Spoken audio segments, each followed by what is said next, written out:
Mon prénom c'est Raoul, mon nom c'est Magny Berton. Je travaille sur le sujet du RIC, plus généralement des institutions démocratiques depuis très longtemps, une vingtaine d'années. Et j'ai commencé à publier des choses sur comment marche le RIC, d'abord en Europe, puis dans le monde, en 2012, et jusqu'à cette année où j'ai sorti un livre qui s'appelle Le RIC expliqué à tous, où je fais le tour du monde du RIC avec Clara Egger.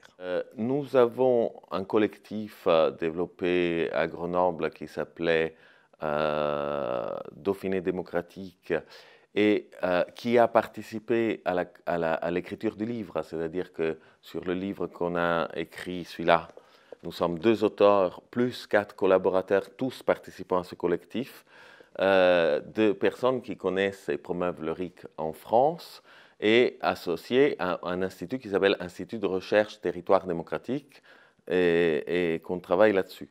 Dans le livre, nous avons développé cette proposition qui s'appelle proposition par l'article 89, RIC par l'article 89 de la Constitution. Et cette proposition a inspiré certains gilets jaunes qui ont lancé une pétition. Le MIC, c'est un mouvement qui se présentait pour les élections européennes, et eux nous ont contactés suite à la connaissance de cette proposition, même si dans le MIC, il y avait d'autres qui étaient issus d'article 3 et qui fait une autre proposition.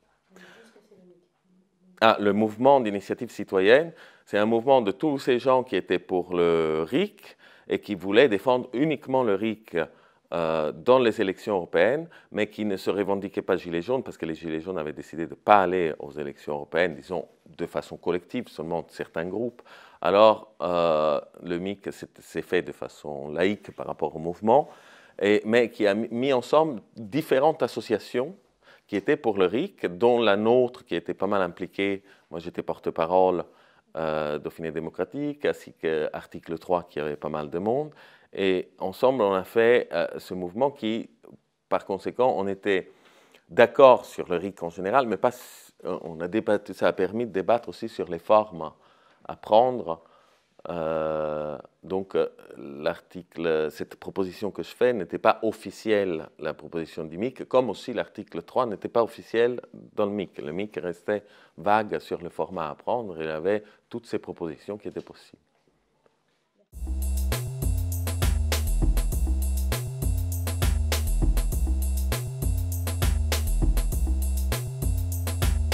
La proposition qu'on fait est très très simple là-dessus, puisqu'on propose un seul type de RIC qui est le RIC constituant, qui, comme j'ai expliqué tout à l'heure, a les 3 propriétés, mais je vais aller vite, de pouvoir créer d'autres types de RIC, de pouvoir se modifier lui-même et de pouvoir avoir le dernier mot par rapport aux élus.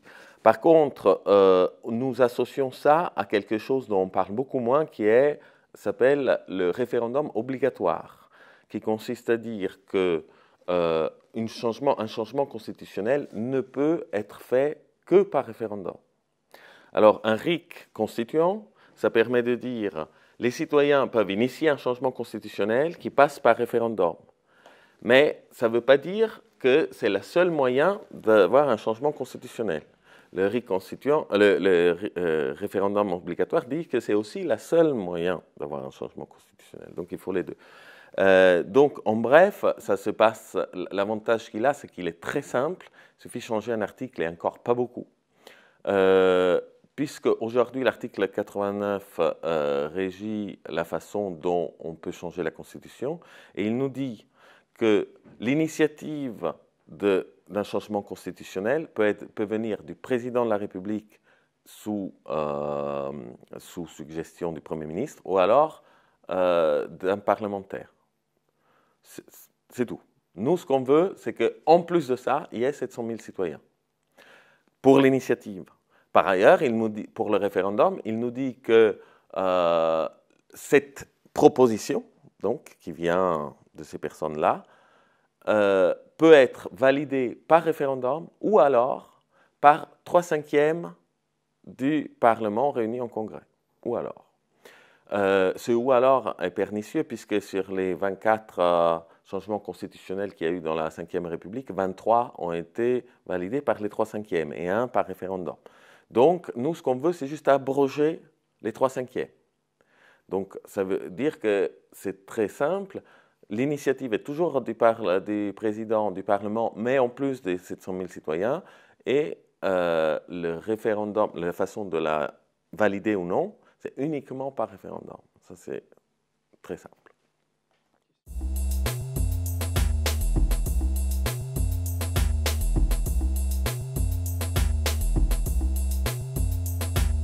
Alors, que ce soit clair, hein, nous, on propose un seul type de RIC, donc il y a un seul protocole.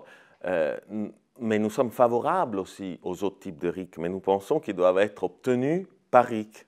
Donc, les autres protocoles, ils doivent être différents et on a aussi des avis dessus, mais on pense qu'il y a un seul protocole sur lequel se concentrer, c'est celui-là, RIC constitutionnel.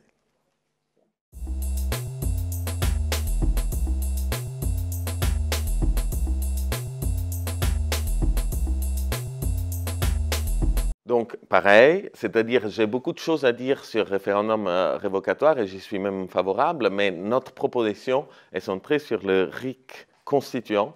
Et ensuite, on pense que dans un deuxième temps, on va discuter du RIC révocatoire. Je peux quand même vous dire des choses si vous intéressent, mais le temps est limité.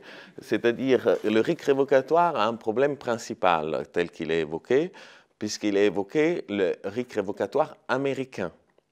Il s'appelle américain parce que c'est celui qui est pratiqué aux États-Unis et en Amérique latine, et qui est un RIC centré sur une seule personne. On ne peut pas un député, on fait un RIC contre ce député. Le problème de ce RIC, c'est qu'il est très accroché à un type de système électoral majoritaire qui se passe où chaque élu est élu dans une circonscription. Ce qui fait qu'on peut révoquer un élu avec un référendum dans la circonscription où l'élu est... Seulement, en ce moment, on en parle beaucoup, les systèmes uninominales comme ça, avec des circonscriptions et où il y a un seul député par circonscription, c'est des systèmes qui ne sont pas géniaux. Si on était amené à le changer, à faire un système plus proportionnel comme en Allemagne, ou en Suisse, ou dans plein d'endroits européens, en Slovaquie pour dire, puisqu'ils ont un RIC révocatoire aussi, mais un système proportionnel, ce n'est pas possible de révoquer un élu par élu, parce que chaque élu représente l'ensemble de l'électorat. Ce qui fait que faire un référendum national pour chaque élu, ça va être un peu compliqué. Ce qui fait que dans ces pays-là, le RIC révocatoire est en fait un droit de dissolution citoyen. C'est-à-dire à tout moment, les citoyens peuvent dissoudre tout ce qui a été choisi via une élection. Donc, dans le cas du président, effectivement, il y en a un seul, puisqu'il y a une élection présidentielle, mais dans le cas du Parlement, c'est la dissolution du Parlement qui aujourd'hui seulement le président de la République peut faire, alors que l'idée, c'est que c'est plus intéressant que les citoyens puissent le faire. Pour une raison aussi simple que ça permet de contrôler la date des élections. Aujourd'hui, on peut savoir qui on est élu, mais si on a un RIC de dissolution, on peut choisir la date des élections et donc empêcher aussi que nos représentants soient tentés de faire des stratégies juste après les élections, juste avant les élections, pour faire en sorte d'arriver prêt pour se faire réélire. Voilà, il y a d'autres détails, mais je ne vais pas vous saouler avec ça parce que c'est assez technique.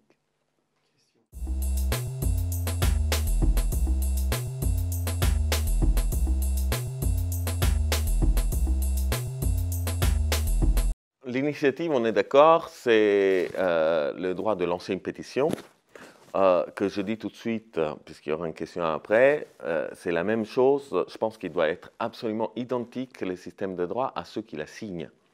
Le droit de signer une pétition et le droit de l'initier doivent être les mêmes gens, comme aussi le droit de voter au référendum et le droit de voter aux élections. Il ne faut pas qu'il y ait de différence, parce que c'est le même acte civique. Donc, pour ce qui est, par contre, ce n'est pas obligatoire que ce soit les mêmes gens qui ont le droit de voter et les mêmes gens qui ont le droit de signer. Ça peut être séparé. Ce qui fait que nous, ce qu'on propose, c'est que concernant le droit de porter une pétition ou de la signer, ce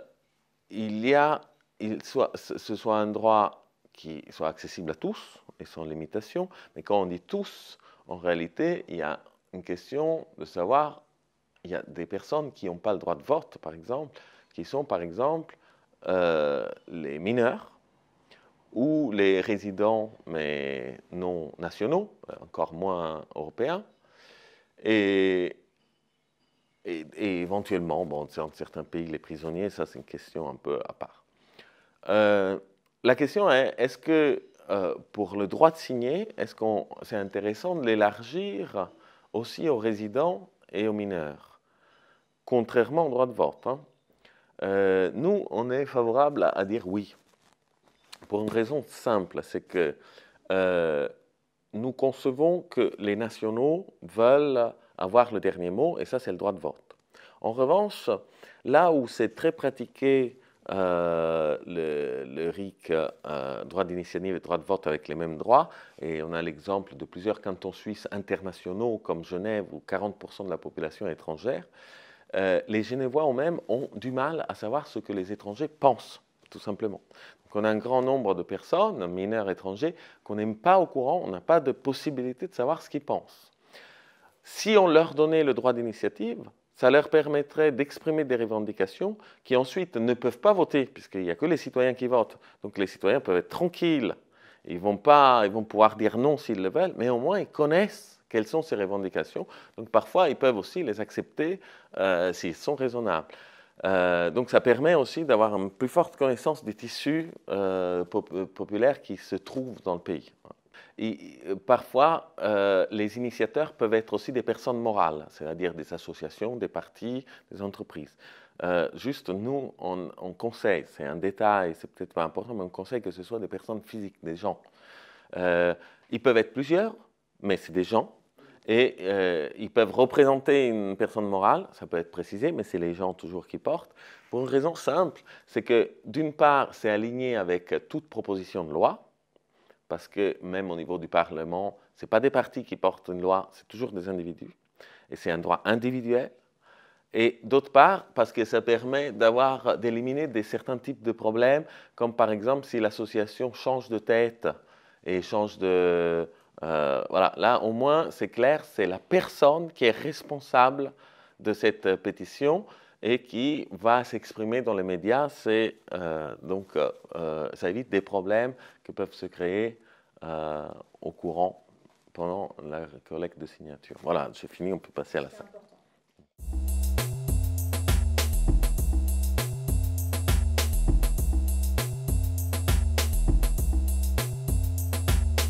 Donc, évidemment, comme on défend un RIC constituant, il n'y a pas de limitation. Et comme disent les Suisses, d'ailleurs, on pense que le Conseil constitutionnel, c'est nous les citoyens.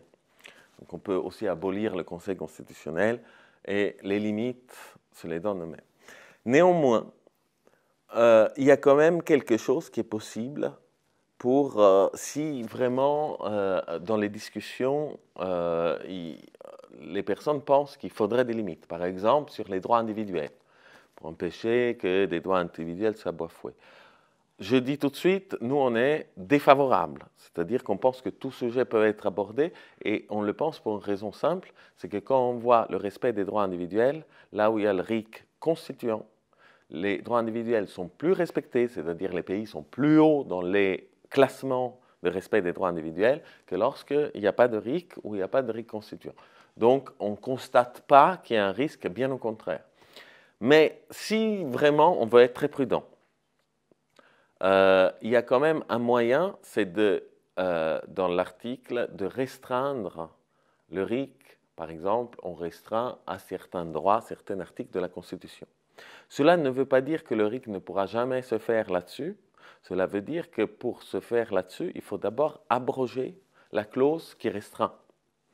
Donc, cela permettra, ça veut dire que c'est en deux phases. C'est quelque chose qui se passe plus ou moins en Suisse. D'ailleurs, l'année dernière, il y a une votation là-dessus, en 2018, sur la question des traités internationaux. Une fois qu'ils ont dit oui, est-ce qu'ils peuvent les remettre en cause par RIC?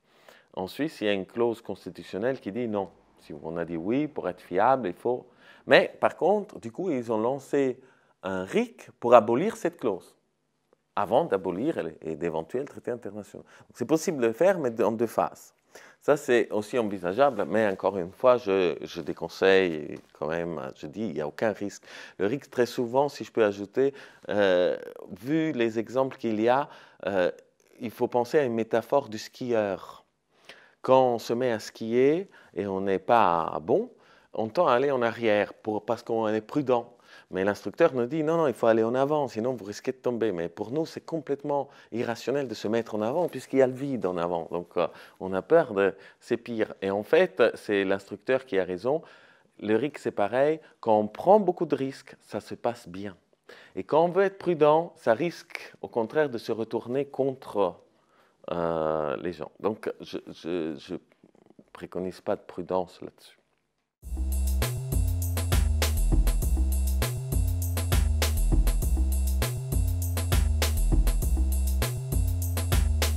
Concernant les limitations, c'est ce que j'ai dit tout à l'heure, mais je rappelle, le droit d'initiative, donc de signer une pétition ou de porter une pétition de droit identique, peuvent être différents que le droit de voter, et donc je préconise que ce soit le plus large possible, incluant aussi les mineurs et les résidents, qui vont être en revanche exclus lors du référendum. En ce qui concerne par contre à qui déposer, ça c'est plus technique et il y a deux questions dedans. La première question, c'est à qui il y a une question de validité de la pétition. Qu'est-ce que c'est une pétition non valide? Donc il y a une institution qui doit déterminer si elle est valide ou non. Et la validité, donc, c'est le contrôle des signatures, s'ils sont vraies ou fausses, mais il y a aussi la question de est-ce que c'est formulé correctement. Une formulation incorrecte pourrait être celle de mélanger plusieurs sujets qui sont différents. Donc, moi, dans un seul référendum, je ne peux pas dire je veux plus d'écoles, mais aussi moins d'autoroutes, mais aussi une taxation plus élevée. Voilà. Donc, il faut assurer, ça s'appelle la contrainte de l'unité de la matière. Ça veut dire que chaque référendum, c'est sur une question. Si on veut deux questions, même s'ils sont solidaires entre elles, on fait deux référendums d'un coup. On les fait signer en même temps, mais il faut assurer à ceux qui votent de pouvoir s'exprimer séparément sur les deux sujets. Donc, une proposition peut être annulée pour vice de forme si elle porte sur plusieurs sujets. Donc, ça, c'est une question de validité. Alors, qu'est-ce qu'on propose au niveau de la validité? Étant donné que c'est un RIC constituant et que donc il ne peut pas être annulé pour des raisons de respect de la Constitution, puisque c'est nous-mêmes qui décidons, il peut par contre être annulé pour des raisons administratives de ce type que j'ai cité. Donc, c'est pas bien de le faire ce travail à la branche législative ou législative, par le Parlement, par le ministère de l'Intérieur. Tout ça, ils sont partie prenante puisque une pétition peut aller contre la politique du ministère de l'Intérieur. Donc, c'est mieux que ce soit la branche judiciaire. Et dans la branche judiciaire, il y a plusieurs branches. Et ce qu'on suggère, c'est la branche administrative, de prendre une pétition comme un acte administratif. Il n'y a rien de politique, il faut juste vérifier que les signatures soient bonnes. Concernant, il y a deux aspects. Donc, la juridiction administrative, donc c'est soit les tribunaux administratifs, soit le Conseil d'État. C'est toute la branche administrative du secteur judiciaire français. Concernant l'unité de la matière, il y a deux questions. Est-ce que l'unité de la matière est appréciée après la récolte de signatures ou elle est appréciée avant? On suggère qu'elle soit appréciée avant, parce que c'est ballot d'avoir trouvé 700 000 signatures et puis se faire dire « Non, non, en fait, c'est mal écrit, on annule ». Donc, il vaut mieux envoyer avant aux tribunaux administratifs, il y en a 43 en France, pour savoir si elle est conforme. Si elle n'est pas conforme, il faut un mois. Ils ont un mois de délai de réponse. S'ils envoient une réponse, on corrige, on renvoie jusqu'à ce qu'elle soit conforme. Pour ce qui est de la récolte des signatures et de la validité des signatures, en revanche, c'est le Conseil d'État.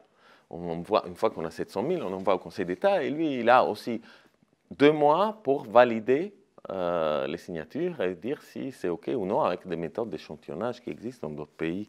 C'est assez simple. Donc, ça, c'est pour la validité. En revanche, pour déclencher un référendum, en France, aujourd'hui, le seul qui peut déclencher un référendum, c'est le président. Donc, je pense qu'on peut le laisser là, laisser à lui. De toute façon, la loi dit que c'est automatique. Donc, une fois que c'est validé par le Conseil d'État, le président a un délai pour pouvoir lancer le référendum. Alors, attention, il y a deux délais. Le délai pour le lancer, qui peut être très court, genre 15 jours, et le délai de tenue du référendum. Là, il peut choisir le président dans un délai de 6 mois. Donc, on en parle après.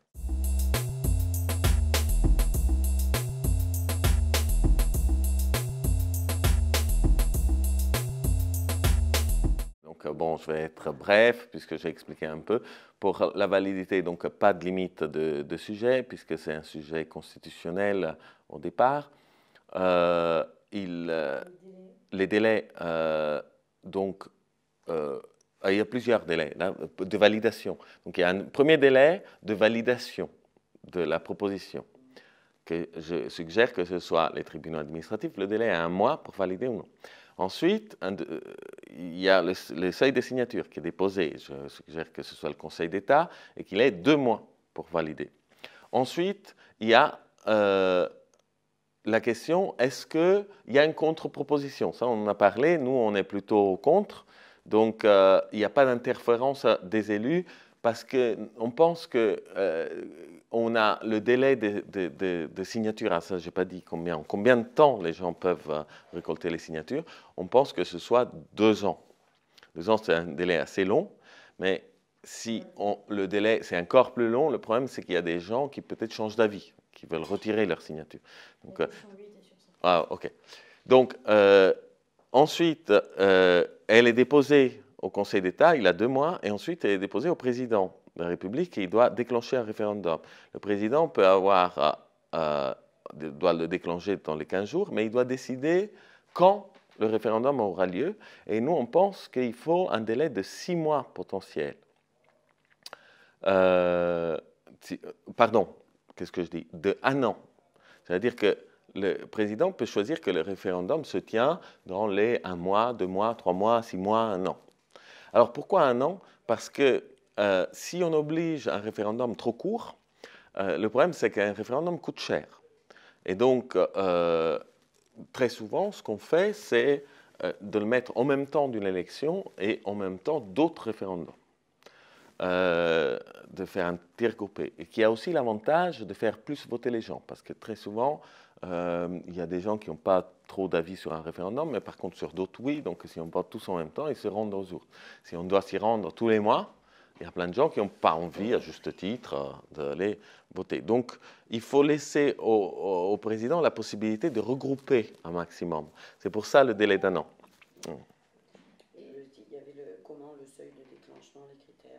Ah oui, le seuil de déclenchement, on suggère 700 000. 700 000 qui sont donc citoyens et, si on veut l'étendre, résidents ou mineurs. Ce qui veut dire que c'est un seuil qui est un peu plus bas que le seuil suisse, mais un peu plus haut que le seuil italien. Et il est plus bas que le seuil suisse parce que en France, comme nous sommes nombreux, en Suisse c'est 2%. Mais c'est que 100 000 signatures, alors que 700 000, c'est 7 fois plus, puisqu'on est plus nombreux, mais c'est 1,7. Donc, c'est proche du seuil, mais comme nous sommes plus nombreux, ça baisse.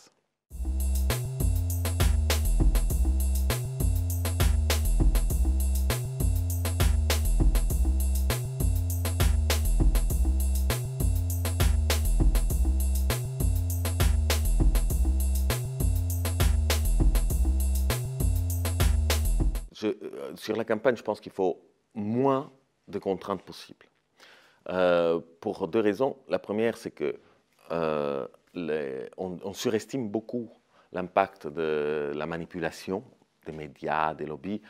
Pas trop, comme vous pensez. Juste pour prendre un exemple, en 2005, il y avait quand même la plupart des médias, la plupart des hommes politiques, la plupart des multinationales qui étaient pour le oui, le non a gagné. Et je dirais même que si on prend en Europe, dans les 15 dernières années, il n'y a que ça.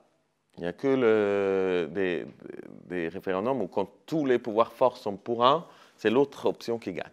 Donc, je ne me préoccuperai pas de ça. La seule chose que je me préoccupe, c'est que, comme j'ai dit tout à l'heure, c'est la deuxième raison, c'est la plupart du temps, quand il y a une initiative, ça veut dire que le Parlement n'a pas voulu la faire.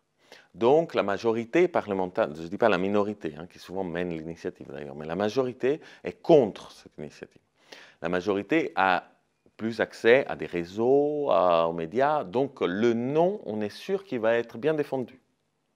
C'est le oui qu'il faut se préoccuper. D'ailleurs, par exemple, en Suisse, c'est 9% de référendum, le oui gagne. Le oui, c'est celui qu'il faut se préoccuper, donc du pétitionnaire. Donc la seule chose qu'on pense, c'est que le pétitionnaire, une fois qu'il a atteint les seuils, doit pouvoir être représenté dans tous les médias à une hauteur qu'on peut décider. Par exemple, une tribune dans tous les journaux, il a droit, plus une heure ou 2 heures dans des émissions, dans toutes les chaînes télé.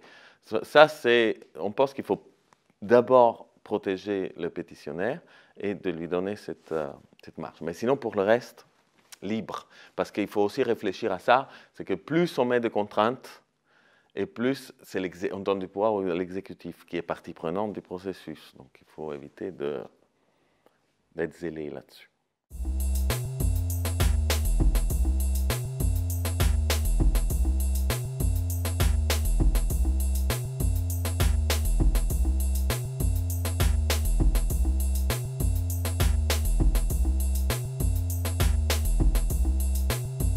Le plus important, c'est que je déconseille vivement les choix multiples. Les choix multiples, c'est très facile à manipuler, puisque avec 2 choix, on est sûr que 51% sera pour un des deux, alors qu'avec 3 choix, déjà, on peut diviser. Par exemple, si vous êtes pour le rouge, peindre tout en rouge, et moi pour le bleu, je vois que vous êtes majoritaire, ben, je vais ajouter l'option orange. Comme ça, le camp des rouges se divise, et moi, bleu, avec ma minorité, j'ai quand même plus que vous deux séparés, et donc ça crée cette opportunité de séparer les choses. Donc, quelque chose qui a été bien pensé, c'est vraiment c'est par Condorcet d'ailleurs, c'est que les référendums doivent être binaires. Toujours le non, c'est ce qu'il y a, et le oui, c'est ce qu'on veut. C'est ce qu'ils veulent les pétitionnaires. Si on veut une troisième chose, rien ne nous empêche de refaire un référendum une fois que le oui ou le non a gagné pour proposer une autre possibilité. Donc, c'est marché par, d'ailleurs, les informaticiens avec le langage binaire s'en sortent très bien. On peut faire des choses très complexes en raisonnant binaire à chaque fois. Donc, ça, c'est le plus important. Ensuite, sur les délais, donc ce qu'on pense, c'est qu'une fois que la pétition est validée, comme je l'ai dit, c'est le président qui fixe le délai, mais dans les limites de 1 an. C'est précisé dans la Constitution, donc il ne peut pas faire 2 ans après, 3 ans après, 1 an et demi. Il peut faire dans l'année, il fixe le moment où le référendum va avoir lieu. Alors, qui peut voter, c'est très important, je l'ai dit au début, mais c'est très important que le vote au référendum soit le même que le vote aux élections. Donc, moi, j'ai des avis sur qui peut voter aux élections, mais tant qu'on demande uniquement le RIC, il faut demander le même format, avec les mêmes bureaux de vote, les mêmes aspects que l'élection, et les deux normales des représentants. Et les deux doivent être traités avec les mêmes règles. Si on ne traite pas avec les mêmes règles, on crée une élection de série B, on crée une dissociation entre le droit de vote, qui est le même en fait, un droit individuel qui est identique. Donc, ce qu'on pense, c'est de s'aligner simplement avec le droit électoral français, quitte à le changer, si on veut, par RIC, mais en même temps pour le référendum et l'élection. Qu'est-ce qu'il y avait d'autre? Les zones géographiques. Alors, oui, la pétition doit être au niveau national et on pense aussi que le vote doit être au niveau national. Alors, parfois, on demande la double majorité. C'est le cas en Suisse, qui n'est pas un quorum. C'est simplement que les régions et les individus doivent être majoritaires au niveau des régions et au niveau des individus. S'il y a seulement 51% des individus qui sont d'accord, mais en quelques régions, par exemple Paris, Lyon, Marseille, qui sont les plus peuplées, ça ne marche pas. C'est pour éviter, vous l'aurez compris, que les grandes villes exploitent les zones rurales. Cela, c'est pas mal, mais il faut savoir qu'il y a 5, en fait, les cas en Suisse dans lesquels ça ne passe pas à cause de la double majorité, ça se compte dans les doigts d'une main. Sur les 200 référendums qu'il y a eu lieu dans l'histoire, c'est à peu près 5 je crois 5 même précisément, qui ne sont pas passés. Ils avaient la majorité des gens, mais pas la double des cantons. Donc c'est un petit détail. Moi, je pense que pour les situations françaises actuelles, c'est mieux d'avoir la majorité simple. Parce que la double majorité est intéressante quand le système est très fédéral et quand les partis sont très indépendants. Si la France était amenée à être plus fédérale, c'est toujours possible d'introduire la question de la double majorité. Il y avait aussi les formes du vote, physique, numérique, les deux. Mais là, c'est pareil, alignement avec le droit de vote au niveau élection. Moi, j'aime bien, par exemple, le vote comme c'est Hakim, le vote sur Internet, mais si elle n'est pas dans les élections nationales, elle ne doit pas être dans les référendums non plus.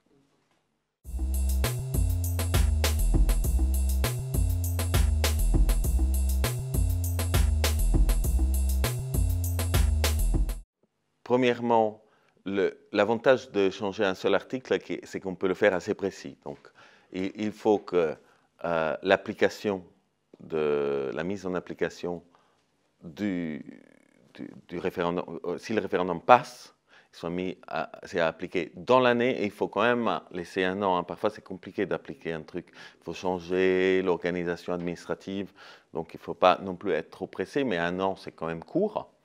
En Suisse, c'est plus. Mais il faut un délai légal d'application avec, éventuellement, on peut même ajouter sous peine de révocation, des choses comme ça. Mais en tout cas, il faut qu'au moins que ce soit écrit le délai dans la Constitution. Pour les autres questions... Après, sur l'impact sur les institutions européennes... Alors, l'Union européenne respecte les constitutions nationales.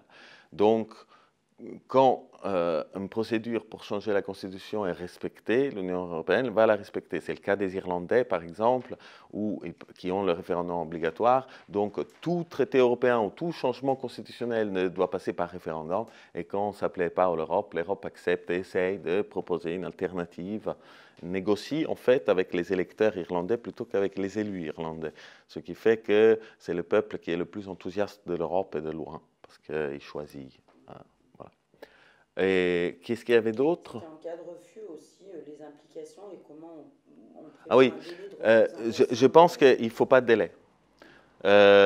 Pour cette raison, c'est que si on fait un référendum et on perd à 60% par exemple, est-ce qu'on a envie de relancer quelque chose qui est très coûteuse, en sachant qu'on va encore perdre, même plus, parce que généralement les gens en ont marre qu'on leur pose toujours la même question. Donc le délai se fait tout seul. Par contre, il y a certains rares cas où il ne se fait pas. Par exemple, lorsque le score final est très serré et lorsque peut-être beaucoup de gens se sont abstenus alors qu'on estime qu'on a plus le temps de sensibiliser. Et là, c'est pas mal de ne pas l'avoir.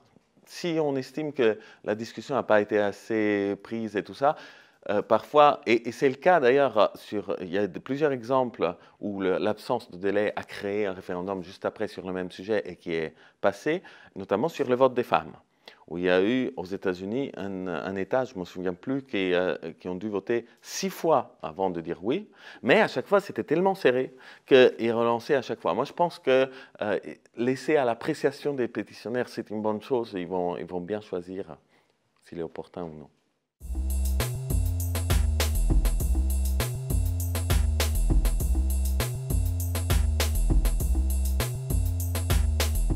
Le système de signature,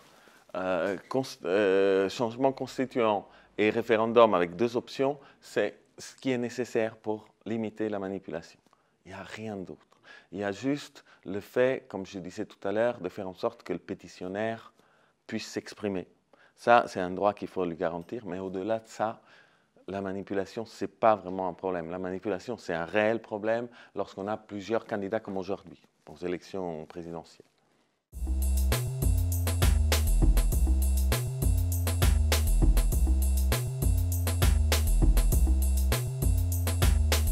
Alors, il n'a pas un impact révolutionnaire, hein, mais par contre, sur un certain nombre de choses, il a un impact très clair et visible régulièrement. C'est, premièrement, les élus ne font jamais une loi en vitesse. Pourquoi? Parce qu'ils peuvent être cassés, y compris avec un RIC constitutionnel, parce qu'il suffit de faire mettre dans la Constitution la loi qu'il y avait avant et la loi ne vaut plus. Donc, quand, par exemple, s'ils veulent, prenons un hasard, privatiser l'aéroport de Paris, au lieu de le faire et puis il y a discussion, ce qu'ils vont devoir faire, c'est qu'il y a discussion avant et puis ils le font pour éviter que derrière, il y a une procédure d'annulation. Donc, en fait, ça crée une démarche, l'activité d'élu change. Il devient quelqu'un de beaucoup plus consensuel qui essaye d'aller chercher dans la société civile s'il y a suffisamment d'accord, puisqu'il y a une menace derrière. Donc, c'est une politique paradoxalement assez apaisée qui se crée. De plus, les représentants vont le faire d'autant plus que cela va créer plus d'associations. Pourquoi? Parce qu'aujourd'hui, être dans une association, c'est lourd, et ce n'est pas beaucoup de bénéfices. Mais si on peut à chaque fois lancer un RIC, on a tous intérêt à être dans des associations qu'on aime bien, parce qu'il faut avoir une force de frappe pour éventuellement lancer un RIC. Donc, les gens sont beaucoup plus, le tissu associatif est beaucoup plus large, ce qui fait que les élus sont beaucoup plus en dialogue avec voilà. Dernière chose, il y a un effet qui est très régulier, qui est sur l'activité des élus, c'est que les élus ont moins, en moyenne, de privilèges. Donc, il y a un contrôle plus fort sur leur salaire. Le premier RIC au monde qui a été fait aux États-Unis, c'était sur le salaire du gouverneur. Donc, c'est quelque chose qui crée aussi un peu plus de proximité.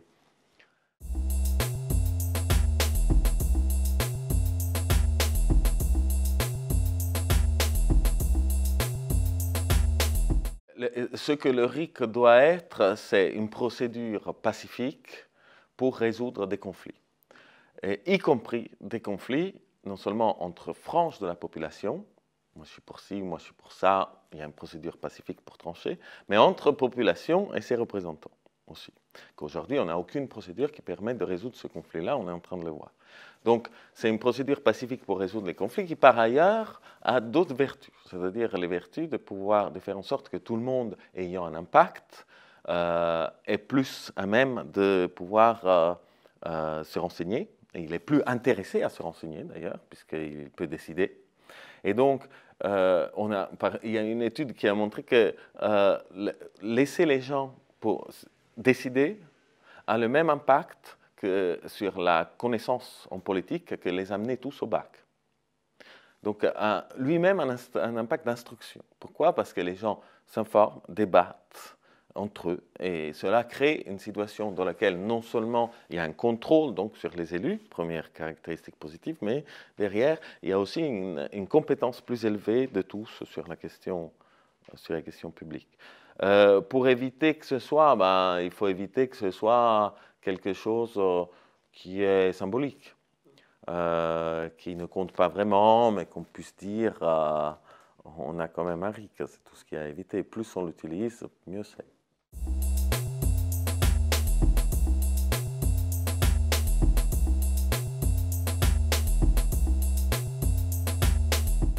Premier piège à éviter, avoir un système de récolte de signatures trop important ou un délai de récolte trop petit.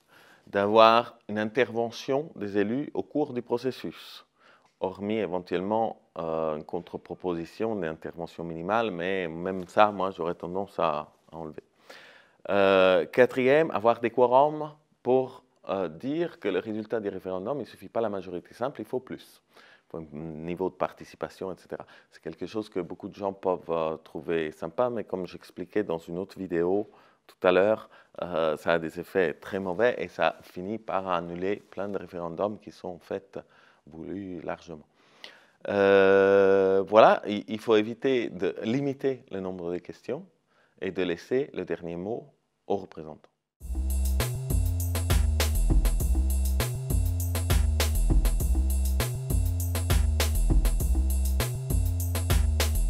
Compte tenu du fait que souvent c'est mis en place dans des conditions un peu différentes que la France, en France, ce que j'aurais tendance à dire, et c'est pour ça qu'Objectif RIC, c'est une bonne initiative, donc je vous félicite, c'est qu'il faut une revendication claire.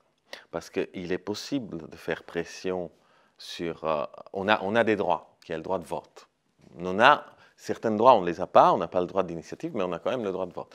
Donc on a l'opportunité de faire pression aux partis politiques, voire être candidat nous-mêmes. Donc c'est la voie par laquelle cela peut être obtenu. Mais si on n'a pas une proposition précise, si on veut juste le RIC, alors chaque parti va dire « moi je mets le RIC » et puis on ne sait pas ce qu'il met. Donc ce qui est très important, c'est que la revendication soit une.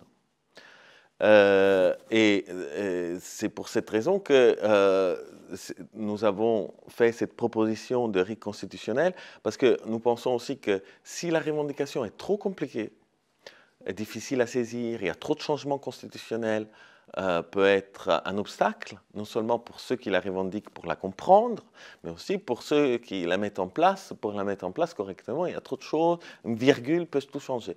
Alors qu'avoir une proposition qui est minimale, changement d'un seul article très précis et déjà préécrit par nous, ça permet de voir tout de suite qui est oui et qui est non, et en même temps, cela a le simple coup de délayer un peu d'autres formes de RIC qui, de toute façon, à mon avis, si elles sont prises par RIC, sont même plus légitimes que si elles sont prises par objectif RIC. En dépit que objectif RIC, c'est très bien, mais c'est quand même un groupe très restreint par rapport à une procédure de RIC authentique. Donc, l'important, c'est avoir, selon moi, un message très clair. On veut un RIC qui permet de produire des RIC. Voilà.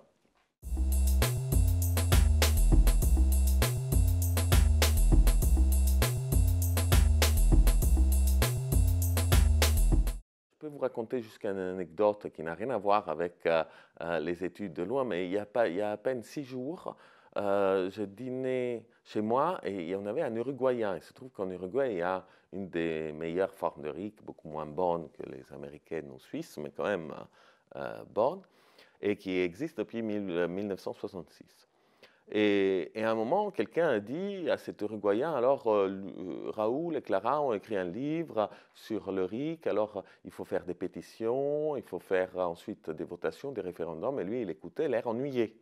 Un peu comme nous, si on dit, on a écrit un livre sur les élections, il consiste à mettre un bulletin de vote, il y a des candidats, vous écoutez, oui, alors, voilà, il écoutait comme ça, avec l'air un peu ennuyé. Et à un moment donné, l'autre insistait à raconter, alors il dit, oui, bah, d'accord, mais ok, là vous l'avez aussi. Et il dit, non, non, en France, il n'y a pas. Et le mec a fait, quoi? Mais c'est quand même une des bases des droits politiques et humains. Donc il était totalement étonné. Lui, il croyait que partout, il y avait le RIC. C'était quelque chose dont on ne discute même pas. Ça, c'est plutôt une anecdote qui décrit l'attitude de ceux qui l'ont. Ils le considèrent comme acquis, autant que nous, on considère comme acquis le suffrage universel. Voilà, personne ne songe à l'enlever.